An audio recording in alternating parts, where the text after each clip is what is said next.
Okay, we got them patched in. Keep trying, Brian, while we're doing this. So, all right, what we're going to do is we're going to do call the meeting to order, and we'll do the Pledge of Allegiance. So hopefully everybody can see the flag that's got a visual on it. And we'll start with I pledge allegiance to the flag. Flag of the United States of America. And to the republic which stands one nation, one nation, one under nation, God, under God, indivisible, with with liberty and justice justice for all. for all. All right, so we'll stop that share and be able to see what's going on now. All right, we'll do a roll call. All right, I believe we have all board members present. All right, Gary, do we need to do verbal on that or not? What's the question, Rick? Do we need to verbalize that part to all No. Okay. Just when we do any voting, we need to do, Tammy, when you read off the list, Yep, that'll give a verbalization of the vote. yep. Do that. All right, roll call then. What's that? Roll call. So all board members are present. And that's okay. You have to do a roll call for taking any action on an item. Right, for a vote. You know, Alex? roll call is not required to simply take attendance. Okay, fine, good. That saves a little bit of time. All right, approval of the agenda. I'd like to add one item. It's a budget amendment that Tammy had put together for 2 tabulators. If I can, Tammy, did you get that out in an email or not? Yeah, that was in the email. I can explain it now or I can explain it later. Okay, I shared the screen. Let me get it here. There we go. Budget amendment. Share. Okay, can everybody see that or is it?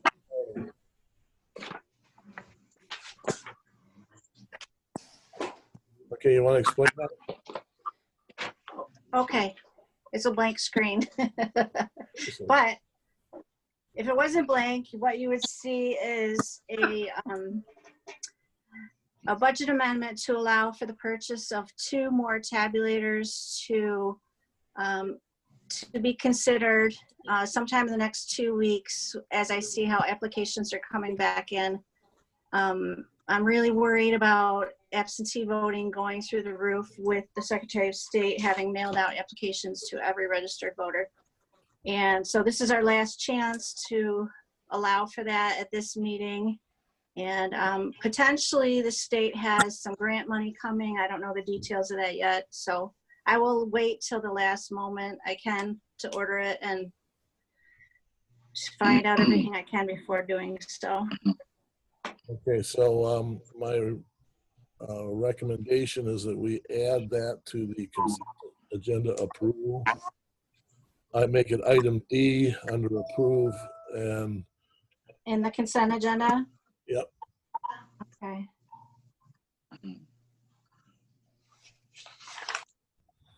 Is that you, Brian? Hey, Brian, are you in now? He must be in. What's the phone number? Where'd you go? Getting people still. I can see you. Okay, did you come in as a phone number, 829-5134? I came in as whatever the number was supposed to be. I guess That's the meeting ID number, Rick. Okay, well, we'll have to, Give it a shot. He's calling in using the meeting ID number. Brian. Okay. And Yep. God, this is kind of a pain, to be honest with you. I'm in. I'm here. Yay, Brian's here. Yay, Brian. Okay. All right, we did roll call. Brian, I think you already heard that. wanted to add the budget amendment for 2 tabulators in the amount of $10,000. As Tammy has explained, for potential purchase of 2 tabulators in anticipation of possibly having way more absentee ballots than we might normally have in a normal year. So have requested to make that item D under approve in the consent agenda approval. So on that note, I'll ask for a motion to approve the agenda as amended. I would move to approve the agenda as amended. Support. Okay, moved and supported. Who's supporting? Who's that support from? Okay. Okay, Mr. Howe, Yes. Mrs. Chenoweth. Mary Beth. Yes. Okay. Yes. Judy. I vote yes. Mr. Yes. Salvia. Yes. Mrs. McDonald. Yes. Mr. Hamill. Yes. Motion carries. This is so surrealistic. I know. All right, so that's approval of the agenda. Next item 5, consent agenda. Can I have a motion? I would move to approve the consent agenda as amended. Support.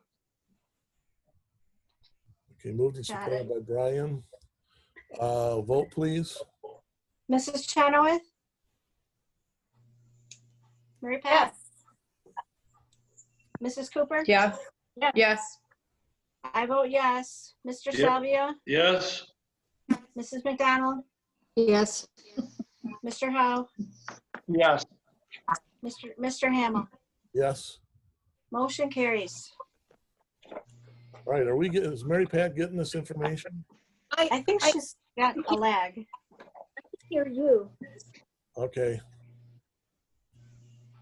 Yeah, there's some kind of serious lag going on there. All right, so the next item is Pamela Hill, our person in charge of our audit, partner from Moran, is going to do her share of the show. Let's see if I can make this happen. It didn't work a minute ago, so. And I believe the presentations were in the packets too, right, Rick? Just in case Yep. it doesn't come up. Oh, there you go. Mhm. Oh, there we go. There I went. And is that full screen for you guys? There we go. Yes. Yes, yep. So, Yep. there we go, slideshow. Are you ready, Pamela? Yep, we're ready. Okay. All right, so I'll get started while Rick's getting that up here. So just wanted to thank everyone for having us today. We're here to present the results of the audit for the 12/31/2019 fiscal year end of the township. You should have in your packets, you should have received an electronic copy of the financial statements, the end of audit letter, and then the audit presentation, which Rick also has up on screen. Another deliverable that we also prepare as part of the audit is a separate attestation engagement related to the township's agreement with Levy Corporation. And that is not included in your packet, but is available at the township if anyone is interested in reading through that report.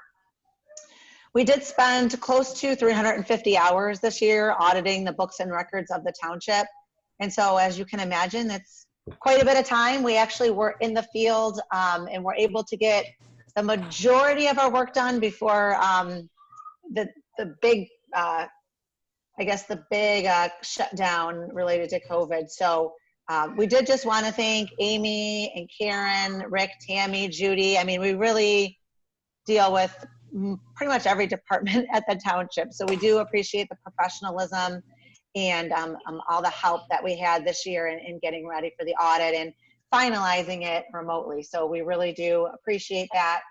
we had a pretty lengthy video Zoom meeting with the 3 full-time elected officials and Amy and Karen to go through the results of the audit in a lot of detail. And typically what we do, and I know you all know because you've been on the board for a while, is we'll go through kind of the highlights within this graph presentation and spare you some of the gory details that we got into a couple weeks ago. But just to give you a little high-level perspective on the audit, as the township continues to grow, which is great, the financial statements continue to get more and more complex. So this year alone, there was some changes in transportation funding, as I know you're aware, with the switchover that happened in January to WODA. There's a new fund within your financial statements, actually a couple new funds, but probably the most notable one would be the new water fund from the takeover of the water system from Oakland County. And then there was also another significant new accounting standard that was implemented by the township this year, GASB statement number 84. So if you were to kind of take last year's statements and this year's statements and try to compare them, you would have noticed quite a bit of things that looked different, not to mention quite a few more pages than, than last year too. So again, all of that takes work on your staff. And so we really do appreciate all the hard work that Amy and Karen and everyone does to help us throughout the audit. So with that, I think our plan is Amanda is going to cover the graphs that Rick has up on the screen, and then we will just very briefly touch on the end of audit letter after Amanda goes through the slides. And you know, if it's easy for you to stop us, feel free to unmute and stop us with questions, or Amanda will also pause after she's done with the graphs as well. And you know, Rick, as long as you're okay with that, you know, ask if there are any questions related to the numbers that she covers. All right. So Amanda, you're going to have to tell me when to switch the slides. There's the first. Is that good? Yeah, can you hear me okay? Yep. Everybody else? Perfect. So yep, I'll give you a heads up, Rick, when you can go to the next slide. So Okay. as Pam mentioned, we're gonna cover a few highlights here in the graph presentation. So we'll go ahead and start with the sources for the general fund and the capital improvement fund. So if you remember back to last year, we concluded to really show you these results of these two funds together, just because the main revenue source for the capital improvement fund, if you will, I'll use my quotes on revenue, it's really earmarked funding from the general fund. That's really just being earmarked for future capital projects. So what you'll see here in this slide, the transfers in of 23% really represents a transfer out of the general fund. So not necessarily going to focus so much on that, but what I did want to focus on this slide in particular is really the township's remaining two largest revenue to be state shared revenue and grants and property tax revenue. So if you were to combine your compare your financial statements to last year, you will see an approximate $100,000 increase in your state shared revenue and grant funding. That's primarily due to just an increase in the township's portion of state shared revenue. Property tax revenue did see a very marginal increase, not anything substantial, but certainly with the state shared revenue, that did increase. So I know that that's not the outlook for this year due to COVID-19, but certainly through December, it was certainly trending in a positive direction. Rick, if I could have you go to the next slide, we're going to focus on the flip side of the revenues and the expenditures. So again, here's where you'll see that transfer out of the general fund. But again, we're going to focus on these two funds together. So as you can see by the graph here, the township's largest expenditure category is certainly general government at 45% of expenditures. Again, this is made up of a lot of components, but what I wanted to focus on is that 45% in comparison to prior year. So your general government expenditures did go up slightly, approximately 6%, or just a little over $100,000. And that was primarily due to some planned technology purchases, computers and things like that. And then the township did change their contract with regarding assessing services. So 2019 was a little bit of an anomaly because you were paying under the new contract and still it was kind of a crossover year. So moving forward, your expenditures will go back and even out with what you've experienced in the past. So there was, like I said, there was a slight uptick, but again, that was just due to the change in service there. Rick, the next. Amanda, how does that compare, our general government expenditure compared to other communities that you know of? So that's a really tough question, just because I would say that really varies by the services that they provide. So in your case, a lot of the services you're providing are running through general government or through the general, I guess, category.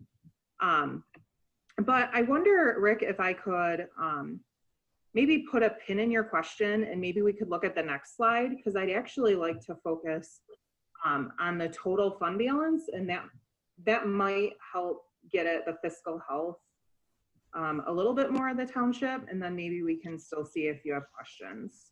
Okay. Yeah, because I do think, Amanda, if I could just jump in really quick, because you do have separate fire funds, police funds, refuse funds, and some townships have those in separate funds and some of them have them in the general fund. So you almost have to look at, all the governmental funds together in order to kind of compare and contrast. And, then I would say, you're probably pretty similar once you take into account those other funds, because then, for public safety, you're over 50% of total expenses for your governmental funds. And that would be very common, that public safety is the largest expense for pretty much any municipality.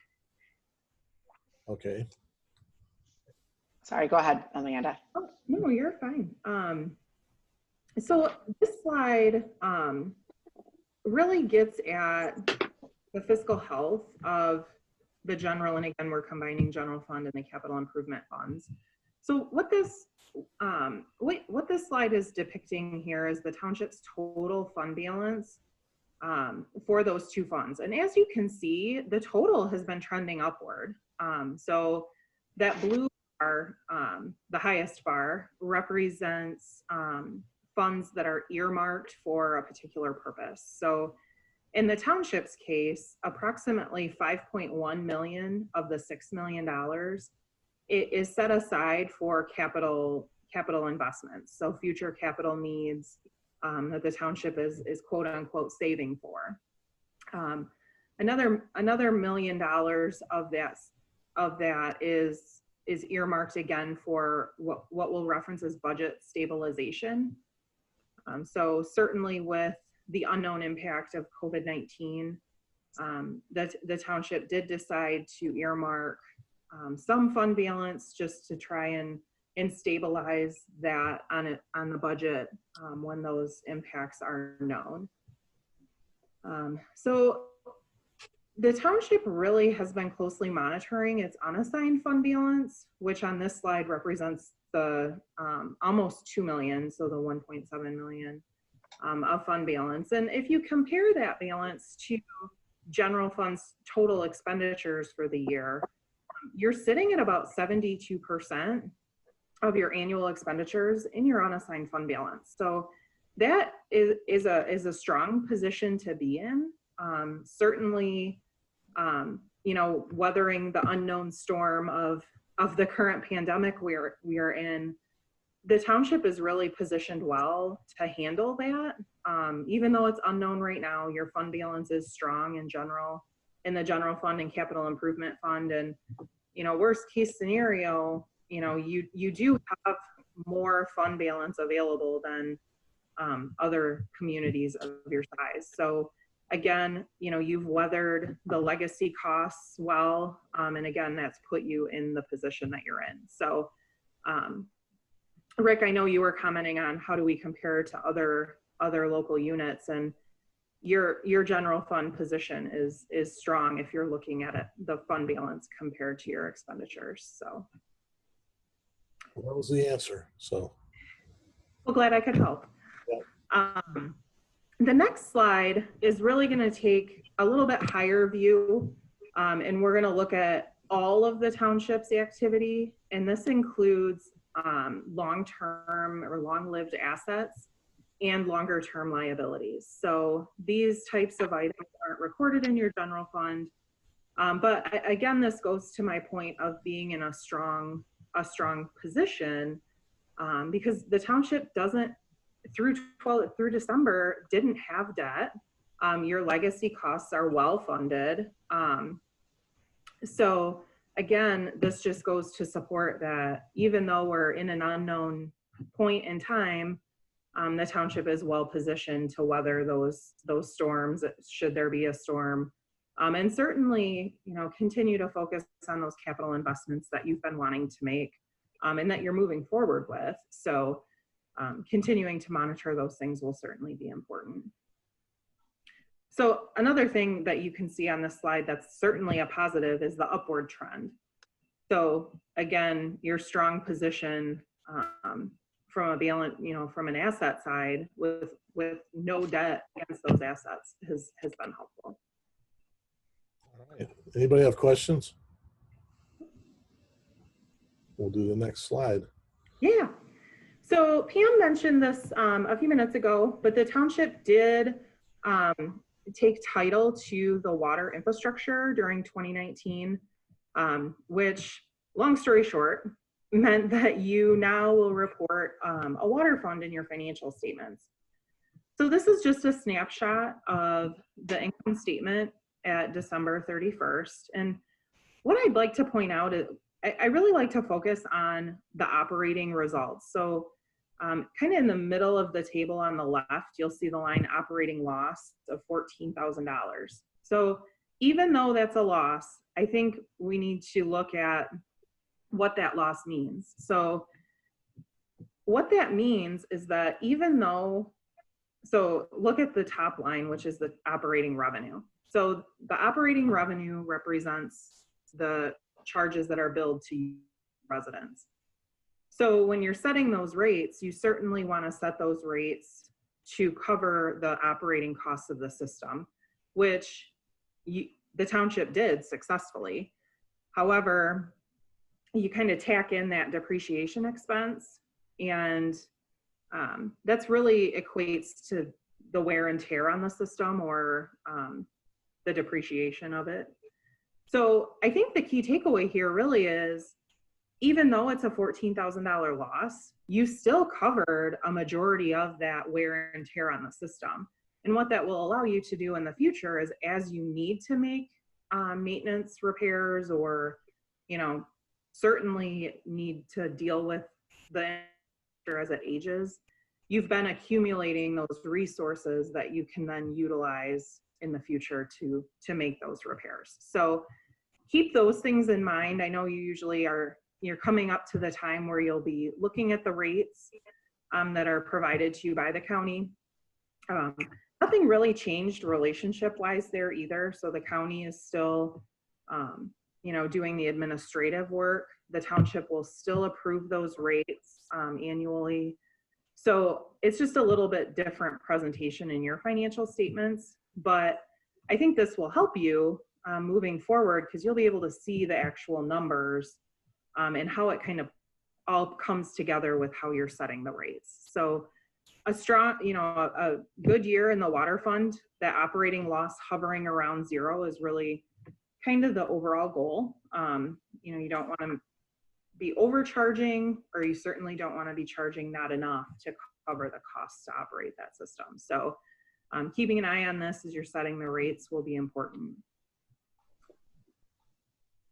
Okay. So Rick, we'll take another break here, see if there's any questions on numbers. I know we condensed a 70-page report into 5 slides here, but certainly we'd be happy to answer any questions that you have on the numbers. The screens are easy to read. That's nice. Oh, good. So I think if there aren't any questions on the numbers, we'll go over to the letter if that's okay. Okay, the letter. I don't know if I put that in there. Darn it. That's okay. Okay, you can reiterate it. So Sure, yeah, I'll cover it. And the board members should have it in your packets, but I'll cover kind of highlights. So I know you've all had a chance to read the letter. I wasn't going to go into a lot of detail, just kind of touch on what I think is probably the most important to the board members. The first thing that I wanted to cover is actually something that's not in the letter. So this is the first time since I've been working with the township that I think I've been able to report this. So this is exciting news. Normally in this letter, if we have any deficiencies, internal control related items, areas of recommendation related to internal controls, this would be where we would be reporting those. So we are happy to report this year. We did not have any deficiencies in internal controls related to financial reporting. And so really that is a big testament to your team and all the hard work that they did, Amy, Karen, and really the strong interest by the 3 full-time elected officials in ensuring that they had all the right resources to continue to help them. As I mentioned, as the township continues to grow, you still have the same amount of staff and there's more and more complexities with what they're doing. And so, I really commend not only Amy and Karen, but also the 3 full-time elected officials for really looking to see how you guys can work together to help improve the internal controls, and for the board for supporting those initiatives that management has taken on. So I think that really shows in the letter, and something that I know Amanda and I were really happy to report that was no longer in the letter this year. So that's really the main thing I wanted to focus on, which was what was not in the letter. Section 1 of the letter is very similar to what it's been in the prior years. Wasn't planning on going through that.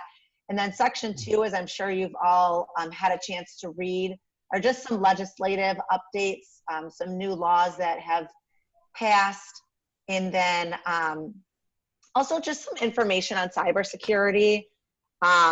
We are finding, especially, so pre-COVID, this was a big deal.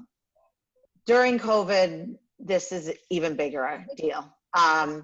Just because there's so many, the amount of hacks and ransomwares and things like that that are going on during this time are even more elevated. So it becomes even more important just to make sure that your IT and your cyber house is kind of in check. So we bring that up as an area just to make sure that the township continues to take a look at that and assesses all the different areas of risk related to your cybersecurity. A couple new accounting standards that will be in effect for the township, but luckily the accounting gurus felt the pain of everybody and decided to put a 1-year hiatus on all new accounting standards. So the one that was going to be implemented next year, I see Amy smiling, she's like, yay! The one that was going to be implemented next year now will be implemented in 2021. So you actually get 1 full year reprieve of no new accounting standards. So we're just as happy as you are, Amy, about that one, because then we'll have WODA and whatever else to deal with next year anyway. So new fire stations and all that good stuff. So I think that was all we had planned to cover. We're happy to take any questions or talk through anything that anyone else might have questions on, though. good. You did a great job. We really appreciate it, especially the circumstances. And I think we were lucky that we got this much done prior to the go home signal. and Yeah. you guys were able to, that we could actually keep on working. And that is something that we proved out, is that we can get everybody pretty much working from home.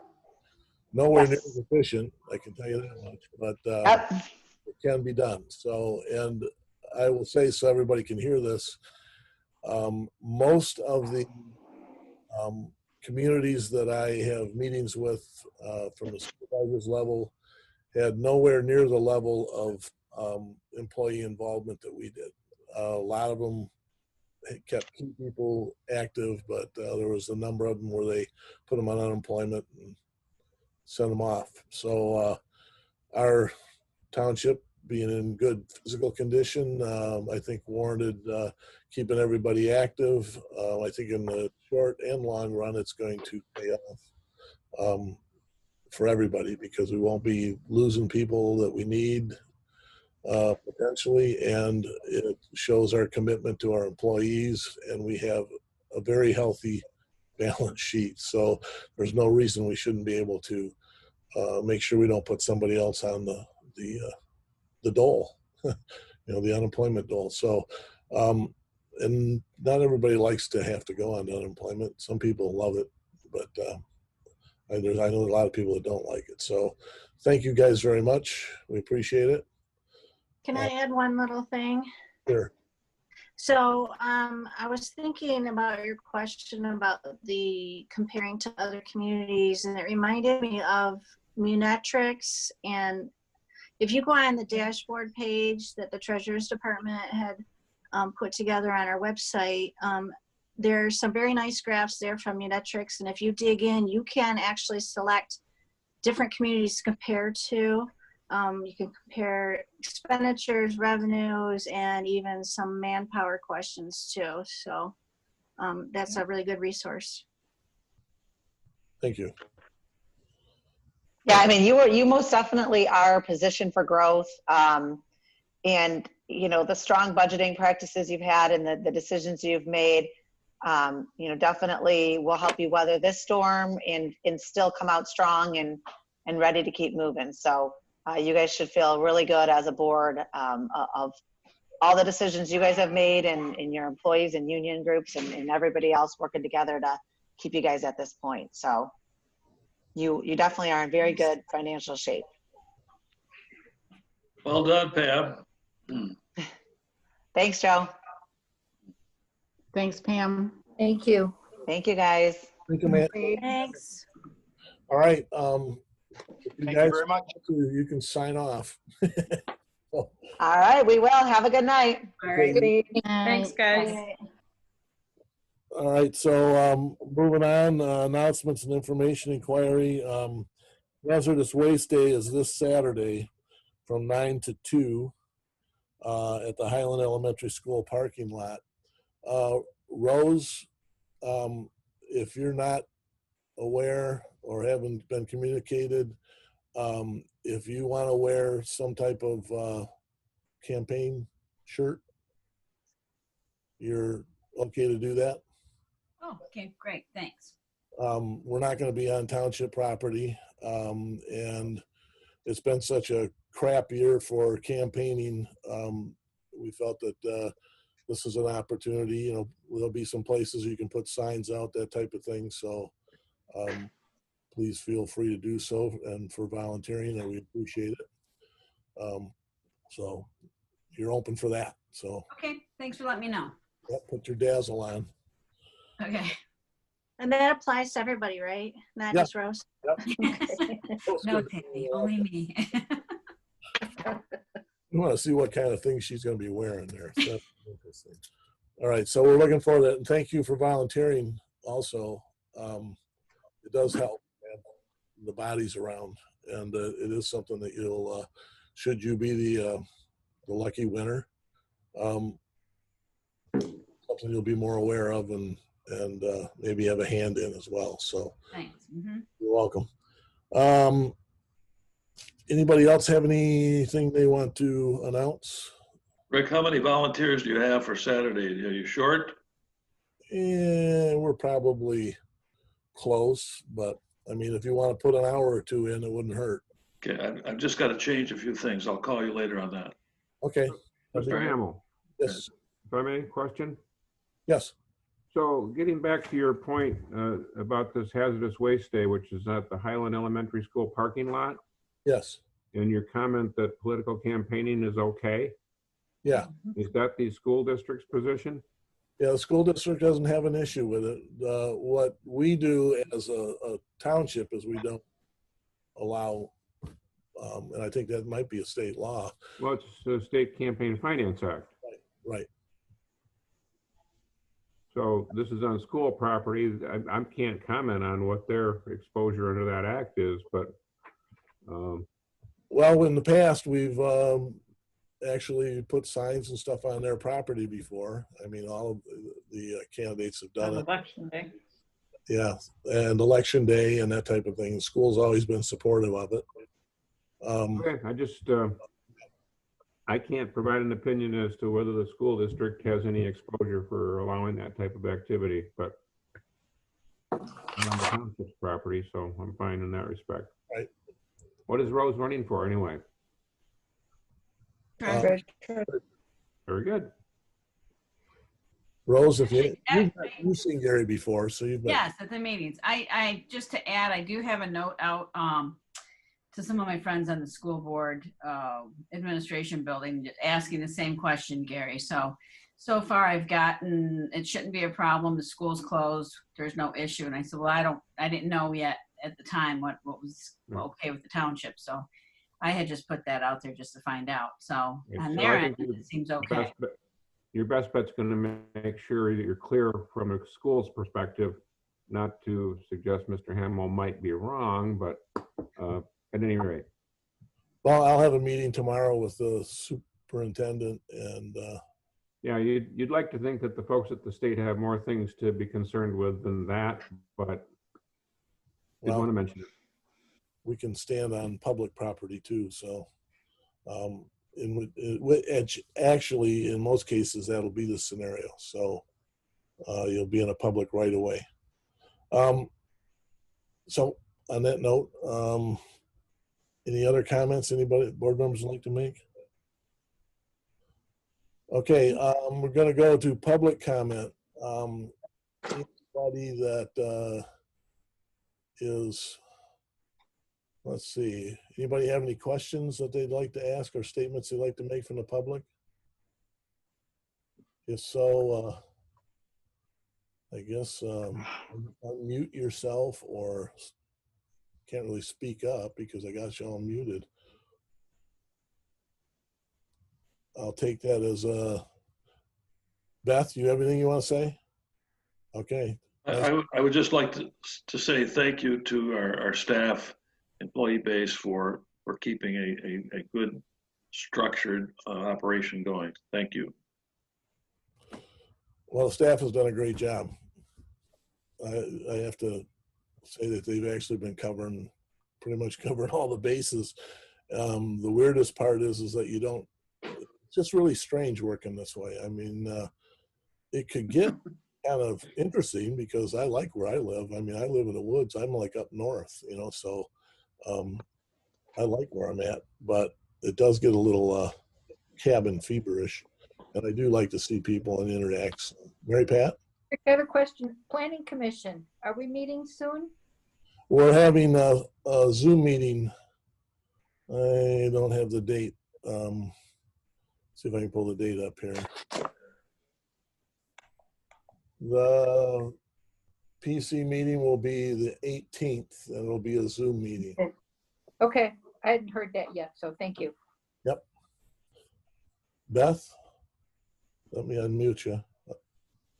Oh, okay.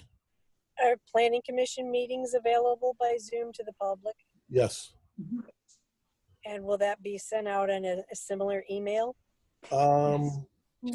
We don't usually email to the whole list about the planning commission meetings, but if you shoot me an email, I can forward it to Beth and we can send you an invite to that. I mean, it's posted on the website. Yep. Yeah, it's posted on the website. Right. If you don't find it on the website, send me an email and I'll give you the number for the Zoom meeting. And tell me again what the date was. It's the 18th. Thank you. at 7:30. Oh, no, hey, on that, Beth, on that, at 6:30. They decided to do it earlier because they're gonna be sitting at home eating while they're doing it anyways. All right, if that's it on the public comment, thank you, everybody who is on the public side for bearing with us here. And we're gonna move on to, so the pending business. I put down discussion for regarding Red, White, and Blue Festival, possible postponement. I'd like to make the proposal that we move it to Labor Day weekend, and I think what we need to do is determine the date. I think we're too close coming up here in June to be expecting anybody to really behave. I don't know, I see both kinds everywhere I look around, people wearing masks and people refusing to wear masks. So if we can move it further out, Labor Day weekend is the 5th, 6th, and 7th. And so Saturday is the 5th, Sunday is the 6th, Monday is the 7th. Any suggestions? I think we should do it Saturday or night. What was that? Maybe there's school Saturday or Sunday night because there might be school on Tuesday. There is school. And you want the kids to get a good. Question. Yes. We also have to maybe plan for a rain out day. So we probably should look at the 5th, Saturday. Sunday as a backup. Yep. Yeah, that works. Rick, can I ask a question? Yes, sir. Am I the only, I'm noticing getting a lot of cutting out. Am I the only one getting that, or is that just happening? It's probably internet. Okay, it's happening. Okay, I just want to make sure I'm not the only one. Okay, okay. It kind of is erratic based on each individual's connections. And who's in your neighborhood and who's on your circuit. So. Well, I am the only one or not the only one? No, I think I've noticed a couple other, delays in speech and stuff. So in terms of. I'm getting some too. Right now it's just cut out. So, it's like, So Rick, was that a motion? Yeah, I'll make the motion that we do the fireworks on the 5th of September with a backup day of the 6th of September, rain day of the 6th. Support. Question. Has there been any publicity for this coming weekend or not? You mean for the trash? Well, no. Is it for the fireworks? Has there been any? It's the 27th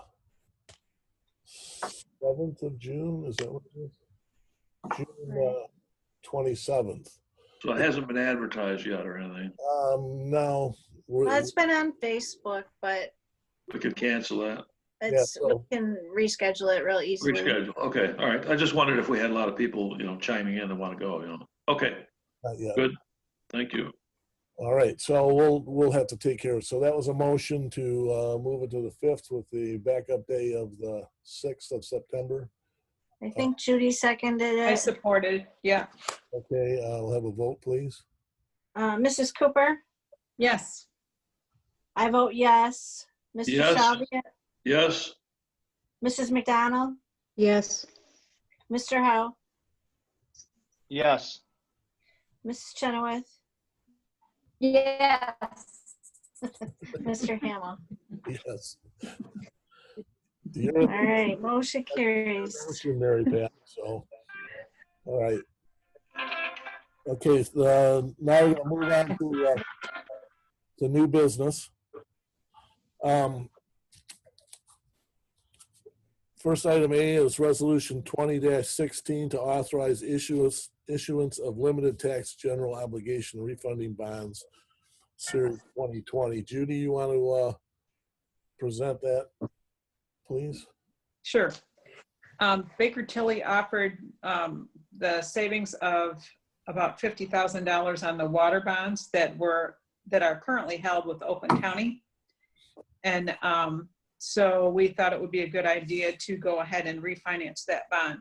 So it will be transferred from Oakland County's name to Highland Township's name, and we will take care of paying those bond payments from the monies that are collected through the water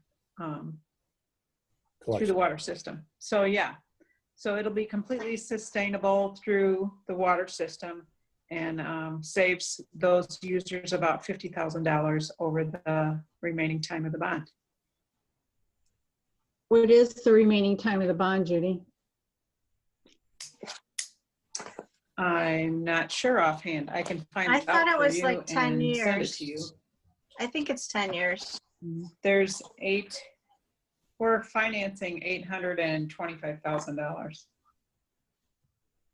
I believe. So it's over 10 years. Yeah.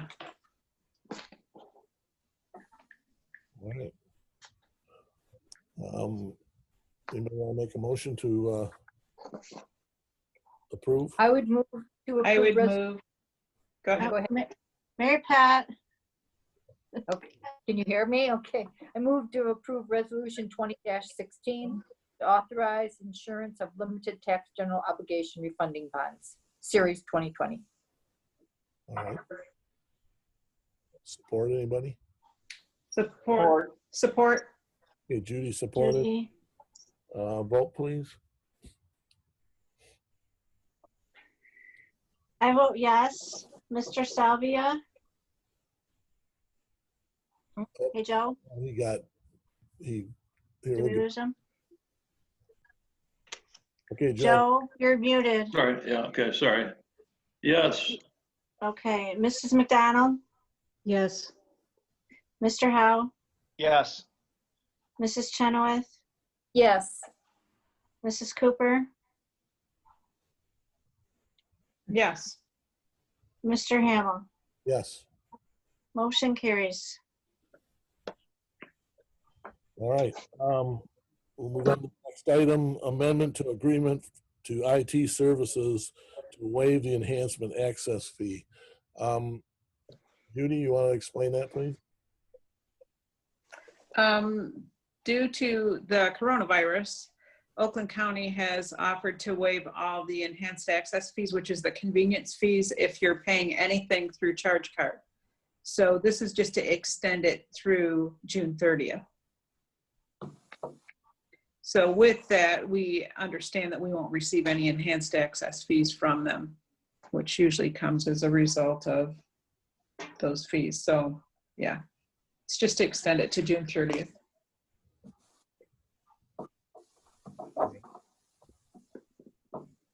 I would move to amend the agreement for IT services to waive the enhanced access fees. I'll support that. Okay, moved and supported. Vote, please. Mr. Hamel, Yes. I'm sorry, Mr. Salvia, yes, Mrs. McDonald, Yes. was that a yes, Mary? Yes. Okay. Mr. Howe, Yes. Mrs. Chenoweth, Yes. Mrs. Cooper, Yes. I vote yes. Mr. Hamel, Yes. motion carries. Okay, I think we're done. No, What? I'm trying to see if the chief is paying attention. Okay, the next item is going to be share the screen here. And we're going to do a PowerPoint from the chief. So Chief, is there anything you'd like to say before we get rolling? Yeah, I can't ramble on this presentation. You what? I can't ramble on during this presentation. Well, I just gave you the opportunity. So, and I will say that I don't know if anybody else watched it or not, but I watched it, and he just rambles on and on and on. But so everybody gets Only 9 minutes. Here we go. You did a good job on this too. So on that note, good evening. Tonight, we'd like to update the board on the progress of our fire department strategic plan. Can everybody hear that? Last year, we made a presentation looking at our goals. This slide identifies the bullet points of the plan. Items in green have been addressed. Items in red are to be addressed. The first item, develop operations consistent with the millage. In January of 2017, we began providing 2 personnel 24 hours a day, 7 days a week at Fire Station 1 located on Livingston Road. This allowed us the opportunity to get resources and equipment on the road quickly at any emergency that occurred within our township. We've also refined the department structure and created divisions: an operations division, a training division, and a code enforcement division. We further refined our department structure and cleared up the chain of command. We have 1 fire captain and 1 fire lieutenant assigned to each of our 3 stations. Their responsibilities are to manage the personnel at that station, as well as all the equipment and building needs. We've assessed our department's needs and developed a path to address those needs. The next bullet point is building needs and apparatus equipment replacement. With the approval of the Township Board, we successfully pursued a capital millage in 2018. The establishment of this millage allowed us to create 3 capital budgets. The first was to replace 2 of our aging fire stations. The second was to create an apparatus replacement schedule, which includes 4 fire engines, 2 tanks, and 2 ambulances. The third is creating a budget for capital equipment. Capital equipment is large ticket items that are difficult to manage or purchase using your operations budget. For example, in 2018, we purchased 3 SCBAs. SCBAs are self-contained breathing apparatuses. Those are the packs that we wear on our back to help us breathe while we're fighting a fire. In 2019, we purchased extrication equipment, more commonly known as the jaws of life. These were to deal with the new technologies used in motor vehicles today. 2020, we purchased cardiac monitors, which lead us to our next bullet point: upgrade EMS from BLS to ALS. In January, we applied to the state of Michigan to improve our life support agency licensing from BLS to ALS. Again, BLS is basic life support, ALS is advanced life support. By going to ALS, this allows us the opportunity to provide more invasive procedures to help provide a better outcome for any of our patients. We have the ability for cardiac monitoring, pacing, defibrillation, IV therapy, medication administration.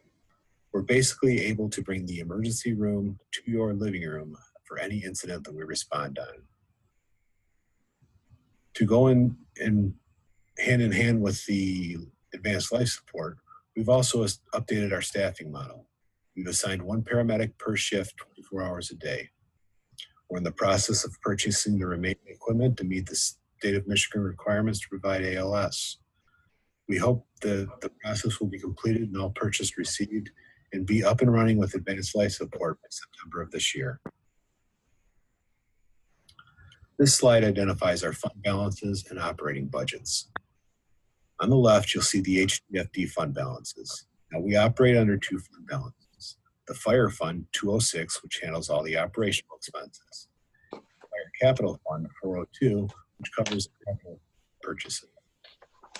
On this bar graph, you'll see 3 bars: a blue bar, an orange bar, and a gray bar.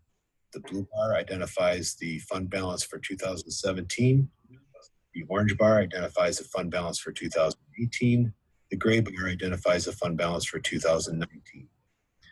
You'll see for the past 3 years, we've increased our fund balance in each of these accounts, both the fire fund and the fire capital fund. To the right, you'll see our annual budgets.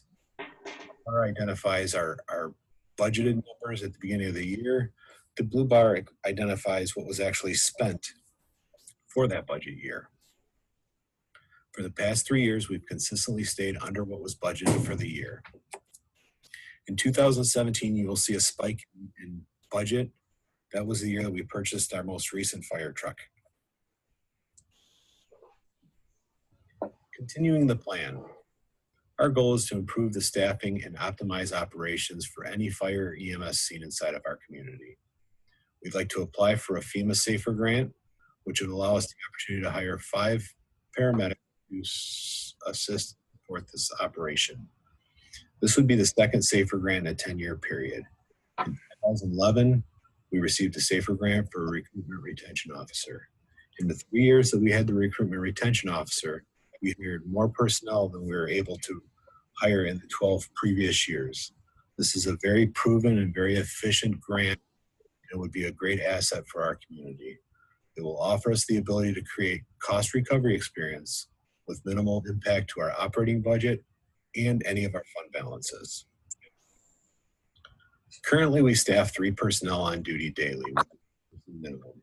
That staff is stationed out of Station 1, which is up on Livingston Road. In order to optimize our operational staffing, if we receive the SAFER grant, it would allow us a 3-year window to staff 5 personnel on duty. 3 personnel at the new Station 1, 2 personnel at the new Station 2. This would decrease our average response times by deploying from opposite sides of the community. The next slide is a map of our community. You'll see 3 red boxes with Fs, which identify each of our 3 fire stations. Anything highlighted in yellow is less than 1.5 minutes emergency response location. Anything in red is less than 2.5 minutes emergency response at location. And again, anything in blue is less than a 5-minute response to any incident within that emergency location.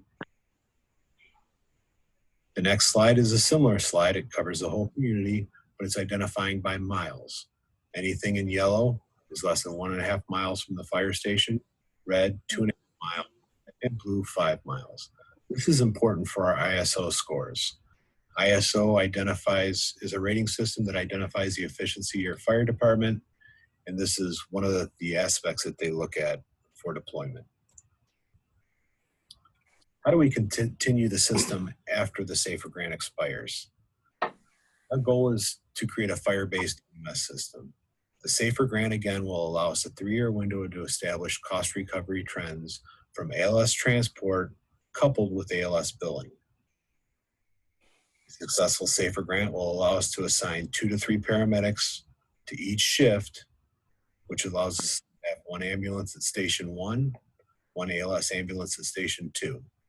It'll minimize the occurrence of overtime or having to provide a paramedic.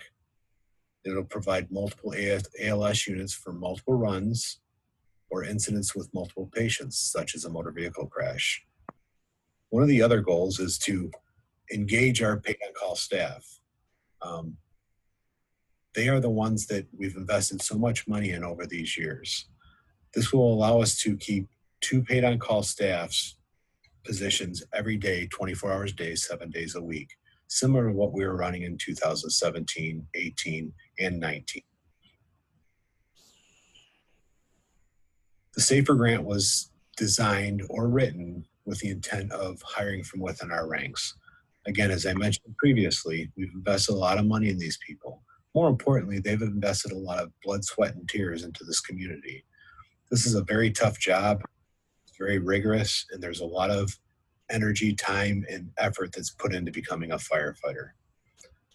The grant was written to ensure that we can hire as many of our firefighters as we can into the department and continue the process. This concludes our presentation tonight, and I'll entertain any questions you may have. Thank you for this opportunity.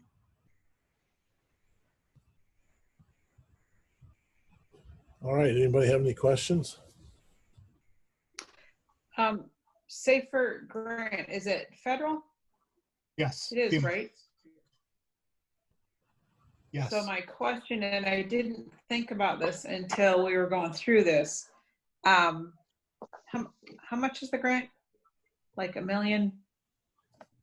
It's 1 point.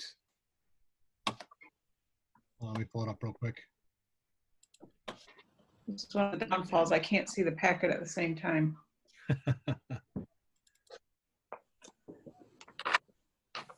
Anyways, I think a single audit is, I think the threshold is 750,000.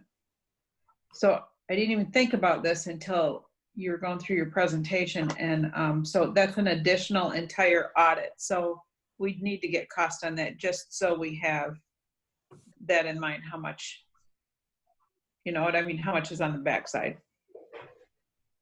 I have that. And I don't know if that would be for the 3 years or not. It was like $400,000 over a 3-year period. It would be the township share. So the revenue would be 400,000 each year? No, that would be $400,000 was over a 3-year time period, and that would be the share the township would be responsible for paying into. That doesn't account for any cost recovery from EMS services. So the question for the single audit is revenue. For how much revenue would we get from the grant revenue each year? every year?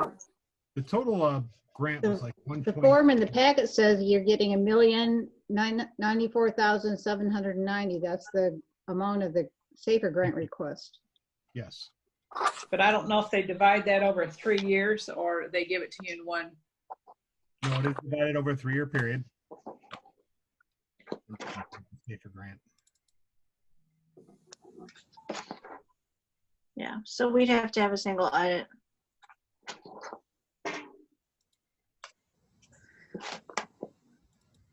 I don't know One that it's time that. or 3 years. I don't know. I don't know if it's the cost of a full audit. I don't think it's the cost of a full audit. I think it's like an add-on. But we can find out from Plant Moran. I really don't know. Right. Chief, nice report. Easy to understand, easy to read. Yeah. Good job. Thank you. Very, very well done. Thank you. Thanks, Chief. Very good job. So this is a request. So we need to. It's not something we can wait on. One more question about that. So this is a grant that the township is giving matching funds to. That'll come out of the fire fund. The fire budget. Yes. Mm-hmm. Thank you.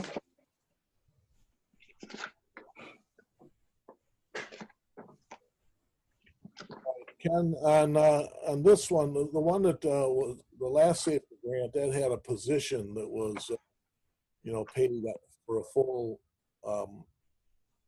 annual salary.